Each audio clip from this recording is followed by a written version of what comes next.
여러분 아침마다 일어날 때 뭘 제일 먼저 하십니까? 뭐 기지개 잘 잤다 하고 쭉 펴는 분도 있고 아니면 대부분 화장실 한번 갔다 오고 그럴 텐데 저는 지난 화요일 날 일어나서 저쪽에 있던 전화기 꺼내서 이렇게 봤더니 아주 반가운 이 연락이 와 있었어요. 카톡이. 우리 지금 유럽 출장 중인 우리 주성돈 집사님이 카톡을 보내주시고 또 사진도 보내주셔서 그거 구경하고 내용 읽고 이 답장을 했습니다. 그래서 집사님 다음 주에 이제 오시니까 그때까지 건강하게 유럽 출장 다 잘하고 오십시오. 이제 답장을 하고 또 보니까 또 다른 소식이 하나 와 있어요.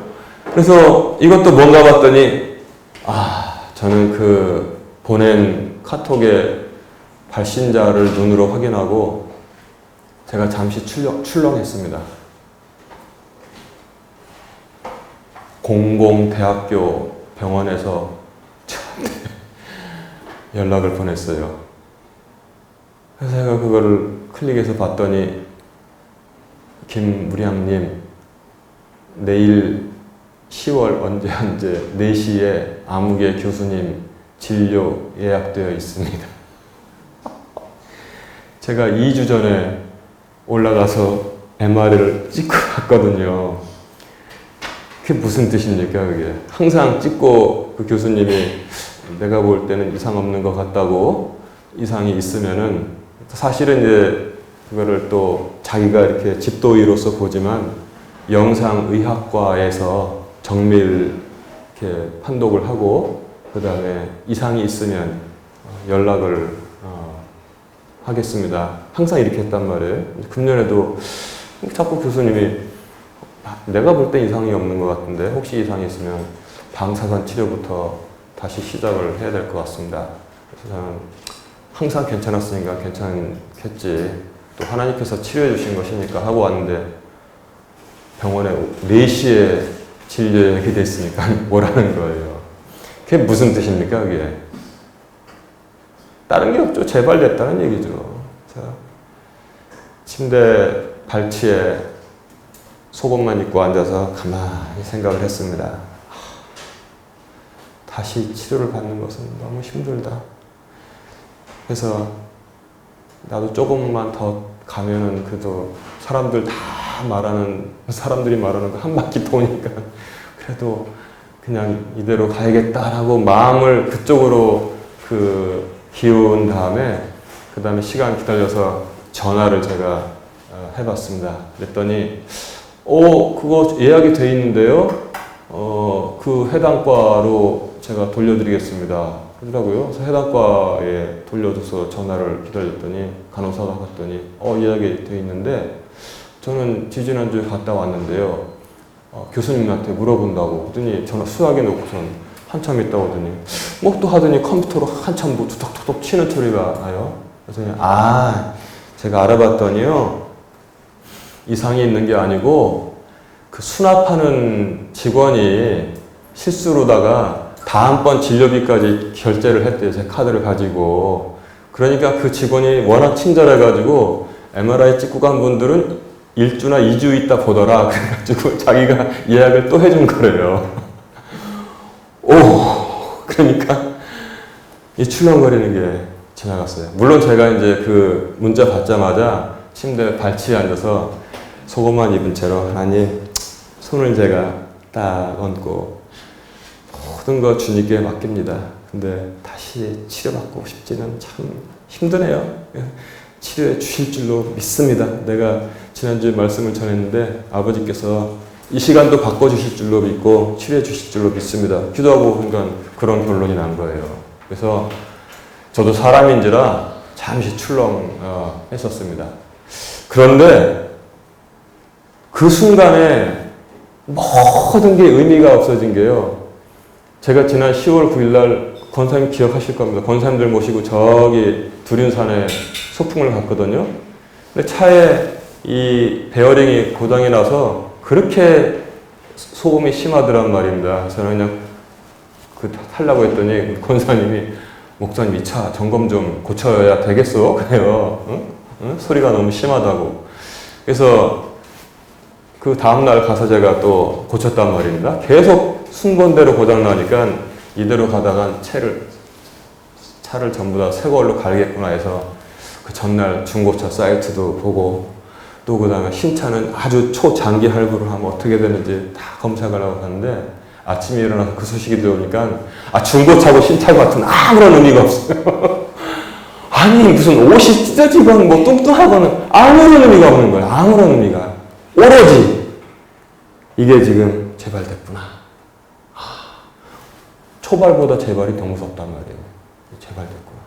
그 다음에 내가 염려하고 준비하려고 했던 모든 것이 의미가 아무것도 없어지더란 말입니다. 그 순간에. 그래서 세상의 모든 것이 의미가 없어지는 순간이 잠깐 있었는데 제가 반전을 맞이한 다음에 참 얼마나 기쁜지 몰라요. 한 3, 40분 그때하고 그 후가 얼마나 기쁜지 여러분 경험해봤습니까? 그런 거? 얼마나 기쁜지 몰라요. 얼마나 기쁜지. 그래서 제가 곰곰이 생각해봤어요. 그렇구나. 이 하루하루가 다 기쁨과 감사의 하루인데 잊고 살아서 그렇지 하루하루가 다 기쁨과 감사의 하루입니다. 응? 그래서 시편 말씀에 이날은 여호와께서 지으신 주의 날이 기뻐하고 감사하세 그런 말씀 있잖아요. 이 하루하루는 하나님께서 우리에게 지어주신 날이에요. 그런데 저는 우리 모두 뭐 저만 아니라 잊고 그냥 아침 눈 뜨면 그런가 보다 감흥 없이 살다가 지금 생각하면 하나님께서 저에게 감흥을 주시기 위해서 하루의 감사함이 무엇인지를 알게 해주시기 위해서 잠깐 출렁이는 시간을 주신 것 같아요. 근데 그 이후로는 하루 또 일어나면 오늘 참 감사하다. 아무것도 뭐 달라진 거 없는데 참 감사하다. 오늘 하루하루가 참 감사하다. 감사하지 못할 이유가 전혀 없구나. 무슨 중고차, 무슨 신차, 무슨 저기에 참 감사하구나. 이거 다시 제가 회복을 했습니다. 몇 년 전에 읽은 간증을 제가 그때는 충분히 그럴 수 있겠다 했는데 제가 체험을 했어요. 몇 년 전에 읽은 간증은 뭐 비슷한 얘기입니다. 어떤 분이 몸이 이상해서 병원에 가서 역시 MRI를 찍었더니 의사가 굉장히 어려운 곳에 암이 생겨서 지금 기술로는 안 될 것 같다고 그러더래요. 그리고 잘 준비를 하시라고 한 6개월 정도를 본다고 하더랍니다. 그래서 이제 수술 날짜를 그래도 잡았는데 병원에 갔더니 수술하기 전 마지막 또 한 번 또 이 검사를 하잖아요. 검사를 했는데 그게 말끔히 없어졌다는 얘기예요. 이게 어떻게 된 일인가 해서 제가 비교를 하고 자세히 봤더니 스테인이라고 그러잖아요. 영어로는 스테인이라고. 그래서 오염된 거, 뭐 저기 된 거. 그래서 왜 성당에 가면 스테인드 글라스라고 해서 막 이렇게 물감 묻혀가지고 예쁘게 하는 거 있지 않습니까?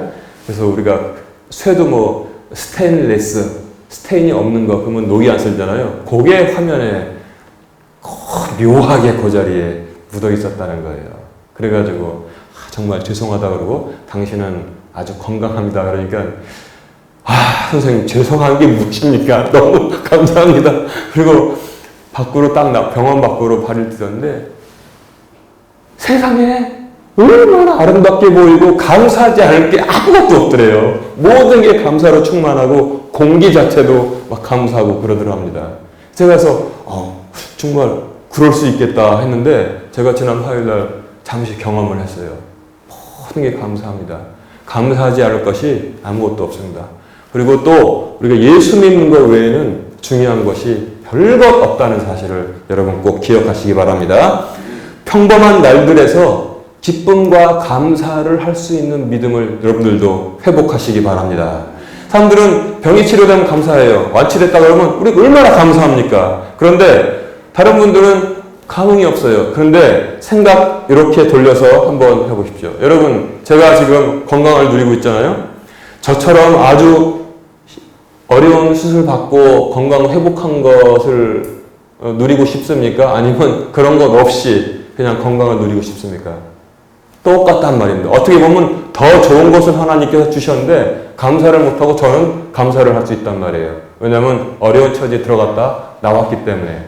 여러분, 그냥 일상적으로 그냥 평범하게 건강하게 사는 것, 그거 무지무지하게 감사하시기 바랍니다. 어떤 사람들에게는 죽을 순간을 넘겼다가 철렁하고 다시 회복된 순간이 바로 여러분들이 지금 평범하게 누리는 그런 날들이라는 사실을 잊지 마시기 바랍니다. 저도 그래서 새롭게 생각하기로 했기 때문에 원래 오늘 성경 공부하는 주인데 이건 아니다. 다음 주로 미루고 제가 말씀을 전하기로 했습니다.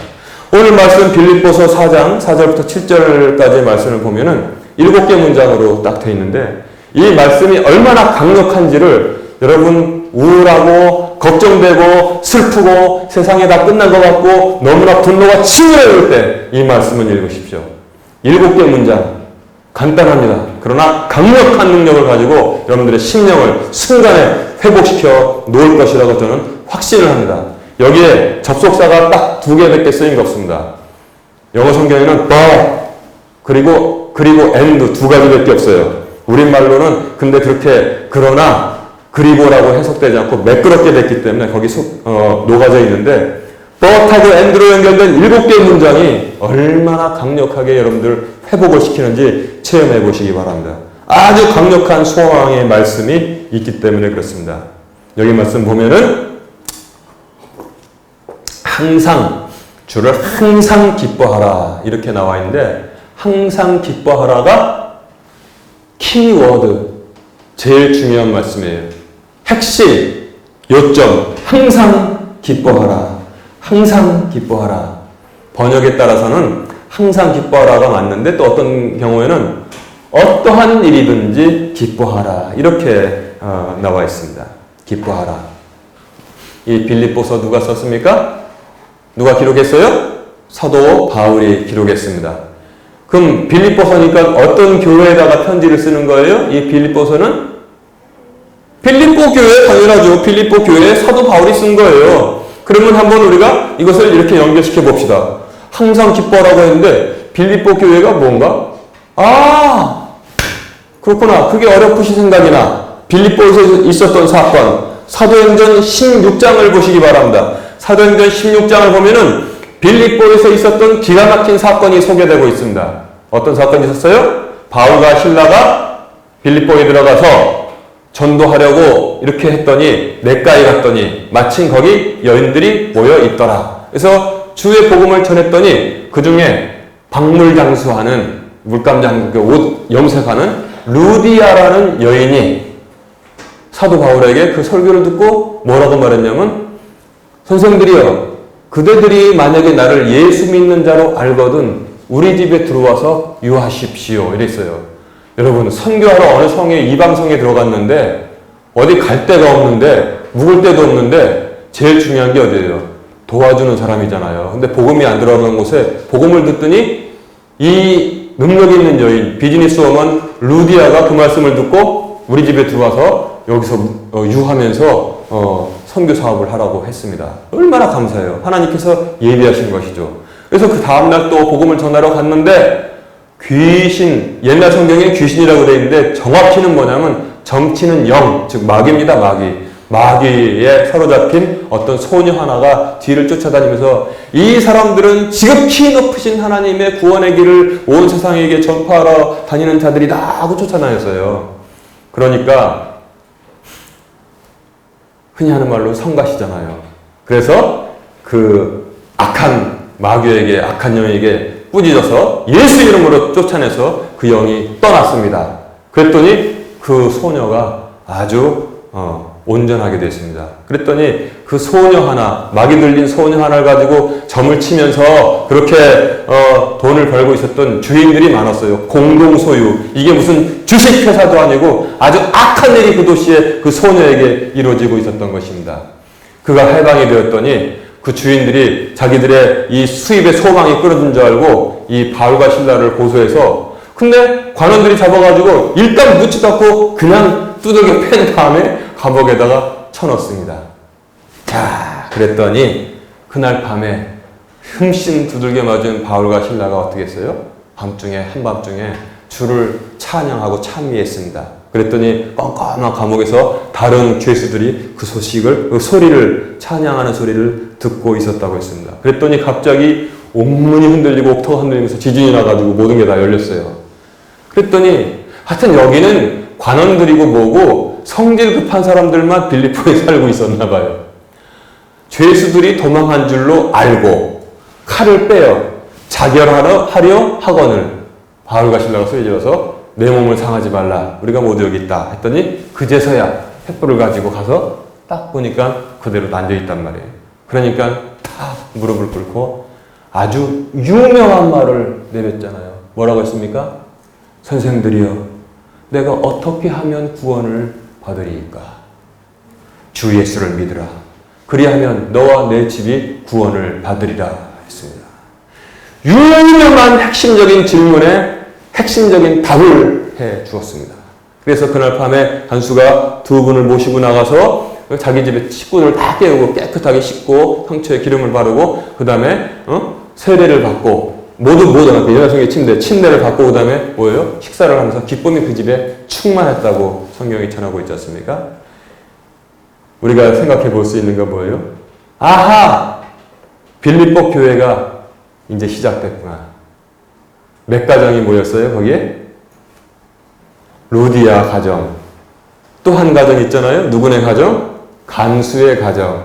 또 한 사람이 헌신했을 것입니다. 누굽니까? 아까 정치는 영에 사로잡힌 그 소녀가 이 두 가정과 이 한 사람이 빌립보 교회를 세웠다는 사실을 우리가 충분히 알 수 있습니다.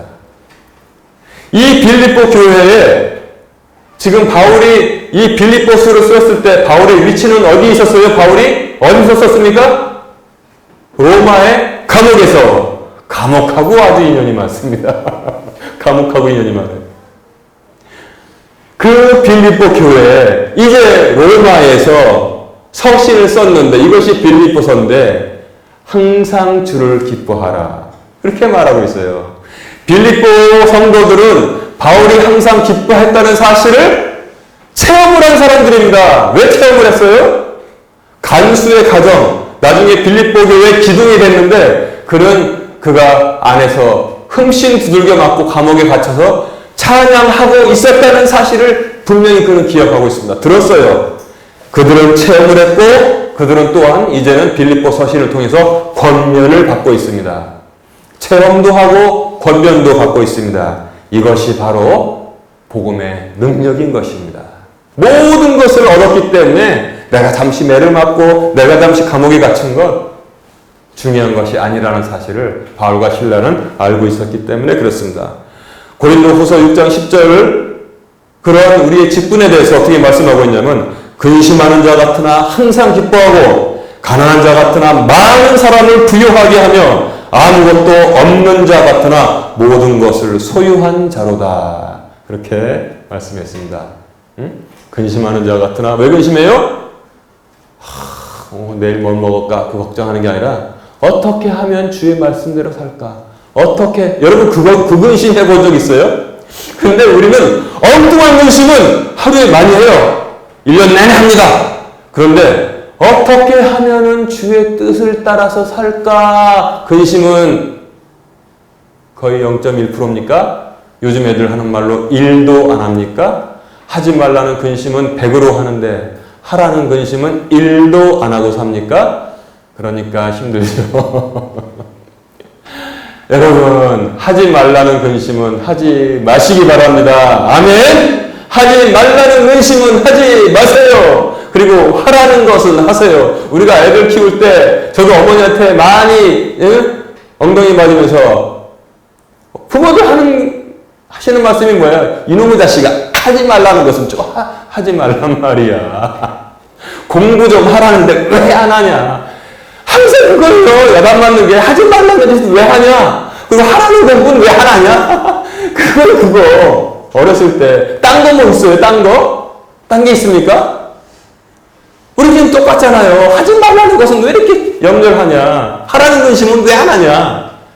근심하는 자 같으나 항상 기뻐하고 가난한 자 같으나 많은 사람을 오히려 부유하게 만들며 아무것도 없는 자 같으나 모든 것을 소유한 자로다 그랬어요. 왜냐하면 성령께서 함께 하시기 때문에 구질구질하게 줄렁줄렁 달고 다닐 필요가 없다고 말씀하시는 것입니다. 이 빌립보 교회를 가운데 놓고 생각해 보면 항상 기뻐하다가 바울이 얼마나 실천했는지 알 수 있어요. 교회가 세워지기 전에는 복음 전하다가 두들겨 맞아가지고 감옥에 갇혀가지고 있다가 그래도 기뻐하니까 하나님을 찬양하지. 그 다음에 빌립보 교회가 세워진 다음에 요번에 또 로마로 가서 또 감옥에 들어가서 하여튼 감옥 순례를 하는지 로마 감옥에 들어가서 또 빌립보 교회에게 항상 주를 기뻐하라 서신을 쓰고 이게 바로 빌립보서잖아요. 이걸 우리가 말씀을 통해서 알 때 얼마나 우리의 직분이 기뻐하는 직분이구나 그걸 알 수 있는 것입니다. 여러분 항상 주를 기뻐하는 자의 특징이 있습니다. 항상 주를 기뻐하는 자의 특징이 무엇이냐? 로마서 12장 12절에 보면 크리스찬의 표식이 바로 항상 주를 기뻐하는 자라고 말씀하고 있습니다. 소망 중에 기뻐하고 환난 중에 인내하며 늘 절박하게 간절하게 기도하고 이게 바로 크리스찬들이라고 로마서 12장 12절은 말하고 있어요. 우리가 크리스찬이라고 하는데 항상 보면 며느리한테 밥을 못 얻어먹은 할머니처럼 찡그리고 다니고 분노에 부글부글 져서 다닌다면 크리스찬의 표식을 달고 다니지 못하는 것입니다. 우리나라 국회의원들 봐요. 금배지를 여다 자랑스럽게 달고 다니고 있고 그 다음에 뭐 이렇게 학생들은 교복을 잘 입고 다니고 그러잖아요. 그런데 크리스찬인데 더 소중한 귀한 크리스찬인데 표식이 없어. 크리스찬의 표식이 뭐라고 그랬어요?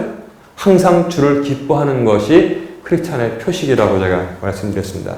또 그런 사람들만 모였으니까 역시 하나님 왕국의 특징이 뭐냐? 항상 주를 기뻐하는 것입니다. 로마서 14장 17절에 보면 하나님의 왕국은 먹고 마시는 것이 아니요 오직 성령님 안에서 의와 화평과 기쁨이니라.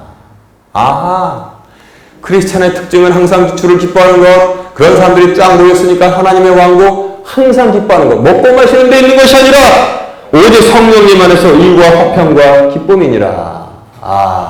당연한 거구나. 전부 다 이해가 가죠? 모였으니까 그런 사람들이. 그 다음에 또 갈라디아서 5장 22절 23절을 보면 성령의 열매 중에 하나가 기뻐하는 것이라는 사실을 우리가 알 수 있어요. 성령 받았다고 하는데 항상 찡그리고 다니고 투덜투덜하면 이건 아닌 것 같아. 왜냐?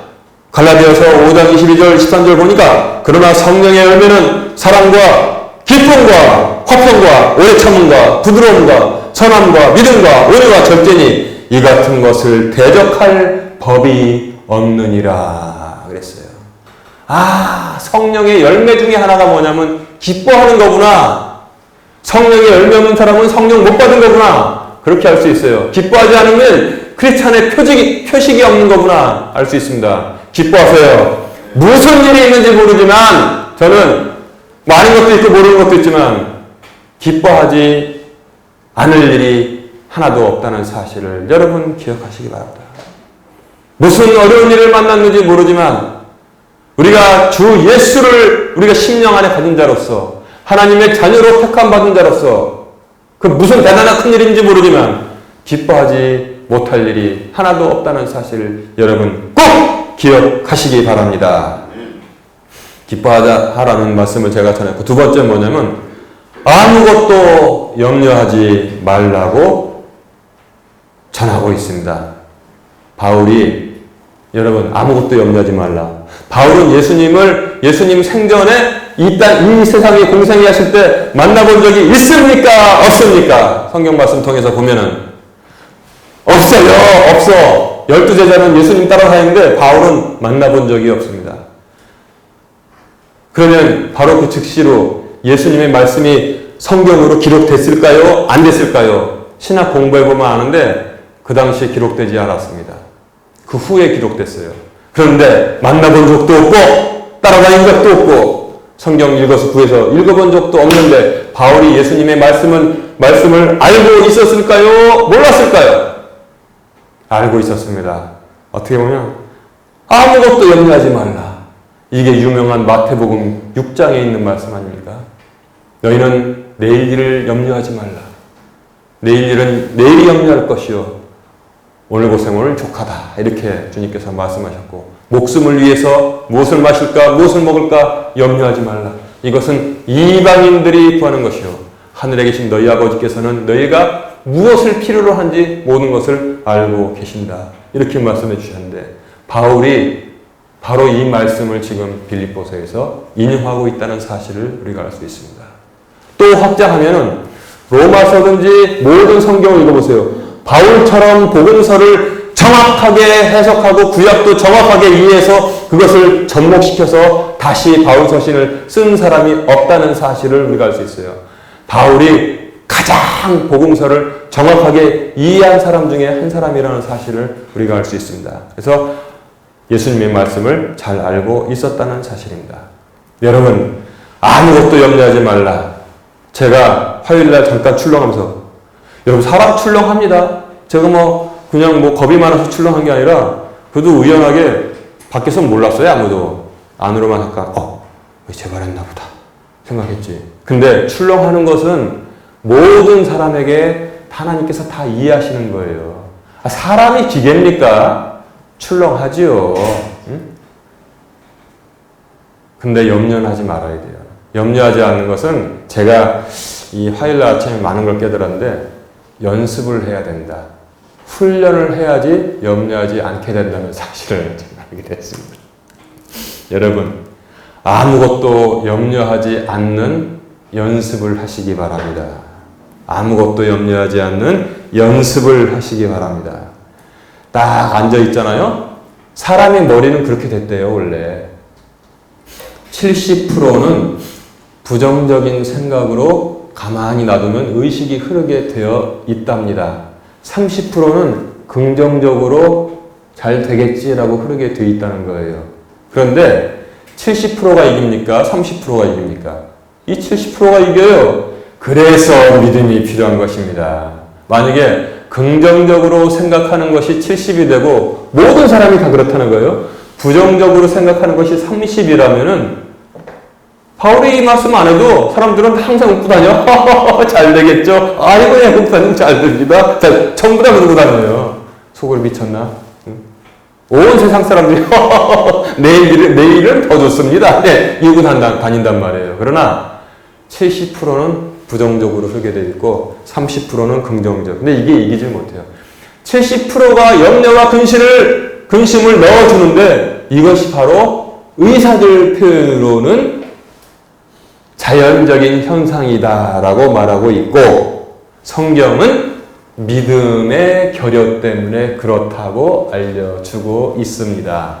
성경은 작은 것이 큰 것을 이기는 것이라고 말씀하고 있기 때문에 그렇습니다. 여러분, 자동차 차 운전하시면은 혹시 이런 말 아세요? 타이어 바꿔주면은 그 집에서 휠 얼라인먼트 보시겠습니까? 들어본 적 있어요? 휠 얼라인먼트 들어본 적 있어요? 여자분들? 휠 얼라인먼트. 이게 뭐냐면 바퀴를 잘 똑바로 정렬해 놓는 거란 말이에요. 안 그러면 바퀴가 옆으로 가. 휠 얼라인먼트 1년에 한 번씩 봐야 된다는데, 저는 그냥 한 번 보고 그냥 테스트를 해봅니다. 제가 어떻게 제 차의 특성을 하냐면, 고속도로 다닐 때 저는 똑바른 길, 앞에 차 없고 뒤에 차 없으면 손 놓고 운전해요. 미친 게 아니라 제대로 된 차는 똑바로 가게 돼 있어요. 손 놓고선 딱 가고 있으면 차가 갑니다. 똑바로 쭉 가다가 어떻게 됐어요? 조금씩 제 차 경우는 조금씩 밖으로 빠져나가게 돼 있어요. 휠 얼라인먼트가 조금 삐딱하게 됐다는 거예요. 다니다 보니까. 또 어떤 차는 조금씩 안쪽으로 들어가겠죠. 그러면은 제가 서울까지 가는 동안 계속 나도 모르는 사이에 약간씩 왼쪽으로 모든 길에서 약간씩 해야지 목적지로 온전하게 갈 수 있다는 사실입니다. 여러분, 이게 마찬가지예요. 우리가 이 얼라인먼트가 이렇게 돼가지고 염려와 근심하게 돼 있단 말이에요. 이렇게 이쪽으로 흐르게 돼 있어요. 그런데 우리가 항상 나도 모르게 조금씩 아무것도 염려하지 말라. 이 말씀을 의지하는 습관으로 말미암아 그 모든 것을 격파할 줄로 믿습니다. 네. 말씀 생각하지 않으면 우리만 손해입니다. 우리만 손해. 응? 부모님들이 야단칠 때 하는 거 꼭 기억하세요. 이 자식아 왜 하지 말라는 것은 하고 하라는 공부는 안 하냐? 그거란 말이에요. 하지 말라는 건 하고 하라는 건 안 한단 말입니다. 응? 두 가지가 딱 비교가 되잖아요. 아무것도 염려하지 말라고 그랬습니다. 제로. 그리고 뭐예요? 반대로 여기 뭐냐면 모든 일에 기도와 간구로 감사함으로 하나님께 아뢰라. 그리하면 그리스도 예수 안에서 모든 생각을 뛰어넘는, 모든 이해를 뛰어넘는 하나님의 평강이 너희 마음과 생각을 지키시리라. 그렇게 말씀하고 있습니다. 이 염려와 근심의 보자기에다가는 뭘 집어넣으라고 했어요? 아무것도 집어넣지 말라고 했습니다. 반대로 기도와 간구의 보자기에다가는 뭘 집어넣으라고 했습니까? 모든 것을 다 집어넣으라고 했습니다. 알겠습니까? 여기다가는 아무것도 집어넣지 말고 여기다가는 모든 것을 다 집어넣고 기도와 간구를 드리면은 하나님께서 모든, 지금 성경 보면 번역이 참 잘 됐어요. 모든 이해를 뛰어넘는, 저는 여기에 꽂혔습니다. 모든 이해를 뛰어넘는, 그게 무슨 뜻입니까? 사람의 상식을 초월하는 방법으로 하나님께서 허락을 하신다는 것입니다. 저렇게 안 되는데? 내 생각으로 저렇게 안 될 일인데? 그러나 하나님은 행하신다는 사실을, 우리의 모든 기도와 간구에 행하신다는 사실을 여러분 잊지 마시기 바랍니다. 이제 말씀을 정리합니다. 여러분, 기쁨의 반대는 무엇입니까? 슬픔과 분노입니다. 슬픔과 분노의 상태에서 중요한 결정을 절대로 하지 마십시오. 절대로. 분노와 슬픔의 단계에서 여러분 큰일 결정하는 것이 아닙니다. 흔히 이 갈라지는 부부들도 보면 그래요. 꼴 보기 싫어. 뭐? 우리 그럼 헤어질까? 좋아. 끝장내 헤어져. 분노할 때, 슬플 때 헤어지는 것이지, 가정이 파탄나는 것이지, 너무 행복할 때, 즐거울 때 이제 우리 그만 삽시다 웃으면서, 그런 부분은 이 세상에 아무도 없다는 것입니다. 여러분, 분노하고 슬플 때 절대로 큰 일을 결정하지 마시기를 주님의 이름으로 축원합니다. 그리고 믿음의 반대말은 무엇입니까? 믿음의 반대말은 염려와 근심이란 말이에요. 또 역시 염려와 근심한 상태에서 중요한 결정을 절대로 하지 마시기 바랍니다. 그러면 다 사기꾼에게 속고 결국 뿌리를 파보면 마귀에게 속고 마귀에게 빼앗기고 마귀에게 죽게 되어 있다는 사실입니다. 반대로 우리는 뭐냐? 항상 기뻐하라. 주를 항상 기뻐하라. 아무것도 염려하지 말라. 모든 일에서 기도와 간구로 너희 구할 것을 감사함으로 하나님께 아뢰라. 그리하면 모든 이해를 뛰어넘는 하나님의 평강이 그리스도 예수님을 통해서 너희 마음과 생각을 지키시리라. 이런 상태에서 큰 일을 결정하시기를 주님의 이름으로 축원합니다. 이런 상태에서 무슨 일을 하더라도 해야 되는 것입니다. 말씀대로 따라 살기 때문에 이제는 연습하세요. 좋더라고 연습이. 어떤데 생각합니까? 지금 내가 염려하고 좀 신경 쓰는 일들 스멀스멀 떠오르더라고요. 그거를 싹 지워버렸습니다. 주님, 내가 말씀에 의지해서 그물을 던지지는 않겠지만 내가 말씀에 의지해서 좀 내 머릿속에 스멀스멀 떠오르는 근심들 내가 안 하겠습니다. 오직 주의 뜻에 맡기겠습니다. 마음의 평안이 충만하게 찾아옵니다. 제가 경험을 해봤어요. 그래서 제가 그렇구나. 아무것도 염려하지 말라는 연습을 해야 되는 것이구나. 연습. 떠오를 때 이 말씀 생각하세요. 어떠한 근심거리가 떠오르면 그것 주의 이름으로 염려하지 않기를 주님의 이름으로 축원합니다. 그리고 기뻐하십시오. 기쁨이 충만하게 채워지는 것입니다. 염려는 보자기를 다 비워내고 그 가운데다가 기쁨으로 감사로 충만하게 채우는 복된 성도들 되시기를 주님의 이름으로 축원합니다.